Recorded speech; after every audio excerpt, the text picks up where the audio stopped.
It's been almost 2 years since the iPad 2 was released, so let's check back and see how it's doing in 2021.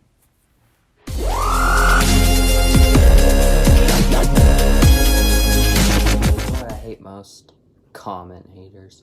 Okay, stop saying I'm bad at YouTube. I know I am, and I will get better. Like, I'm already been looking at the camera like the last video. But I will be better, and I will have way better videos once I have, like, a nice studio and stuff. Because I'm just recording this off my phone right now.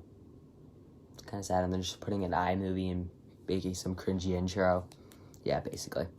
But today we're talking about the iPad 7th generation. A good iPad. Still today, actually. It's kind of a weird one. So when the iPad 5 came out, it came out with an A9 chip in 2017, so it's still being supported today if you wanted to go pick that up. But it had a 9.7-inch display. That was okay for the time, because back then they had the iPad and then the iPad Air and then the iPad Pro, and then it kind of went back to the iPad and kind of didn't do anything with the iPad Air, so it was just kind of weird. So then in 2018, they updated again with the 6th gen, gave it an A10 chip. Does that sound right? That doesn't sound right. An A10 Fusion chip. Okay.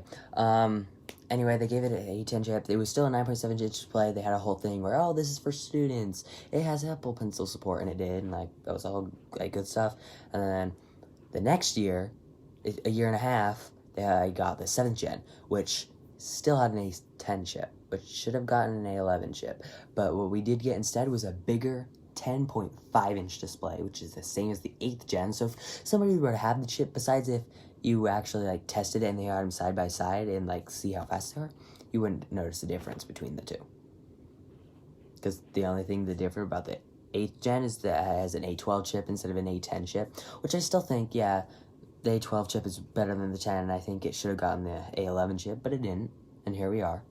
And it's probably even much cheaper than the 8th gen, and it's not even much better. So I would say it's a great one in 2020, 2 years later. Right? It's 2 years in September, I don't know. Maybe I shouldn't upload this. I was going to upload this in June. Maybe I should wait. Because it's the 26th right now of May. Anyway, I've actually filmed on it a little bit. I don't have any footage, just like the last video. Oh my gosh, I should have done this. Because both those iPads are my other family.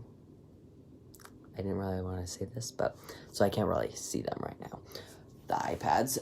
So that light's kind of being weird. If I go up here, it's like, yeah, now it's like white. I have a white screen.